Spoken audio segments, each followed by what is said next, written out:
ఇప్పుడైతే తప్పక వినాయకుడి చవితికి విగ్రహాలు కొంటున్నాము కానీ మా చిన్నప్పుడైతే మా చేతులతో మేము ఎప్పుడు విగ్రహాలను అయితే చేయలేదండి. అప్పుడు కూడా అమ్మమ్మ ఊరి మీద వస్తేనే కొనేది. అప్పుడు కూడా మట్టి విగ్రహాలు ఊరి మీద తట్టలో పెట్టుకుని అమ్మ వచ్చేయి. అప్పుడు విగ్రహాల్లా కాదండి, అచ్చుల రూపంలో ఉండేవన్నమాట. అప్పుడు కూడా విగ్రహాలు కొనుక్కోవడమేనండి. మా అమ్మ వాళ్ళు కూడా విగ్రహాలు చేయలేదండి. వాళ్ళు కూడా విగ్రహాలు కొనుక్కోవడమేనంట. ఆఖరికి అమ్మమ్మ వాళ్ళు కూడా ఎప్పుడూ విగ్రహాలు చేసుకున్నది లేదు. వాళ్ళు కూడా విగ్రహాలు కొనుక్కోవడమేనంట, మట్టి విగ్రహాలు అవిని. మా ఇంట్లో మాకు విగ్రహాలు చేసేటటువంటి టాలెంట్ లేకపోవచ్చండి. నాకు కానీ, అమ్మమ్మకి కానీ, అమ్మకి కానీ.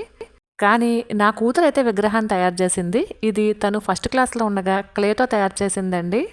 అప్పటి నుండి కూడా ఈ వినాయకుడిని మా ఇంట్లో హాల్‌లో ఒక వినాయకుడు ఉంటాడు. ఆ వినాయకుడి ముందే అప్పటినుంచి ఈ వినాయకుడు కూడా ఉంటున్నాడు. క్లేతో చేసిన వినాయకుడు అంత పర్ఫెక్ట్‌గా లేకపోయినా ఫస్ట్ క్లాస్‌లో చేసినటువంటి బుజ్జి వినాయకుడు కాబట్టి గుర్తుగా ఇలా ఉంచేశానండి. క్లే కాబట్టి ఇప్పటికీ కూడా చెదిరిపోలేదు. బావుంది.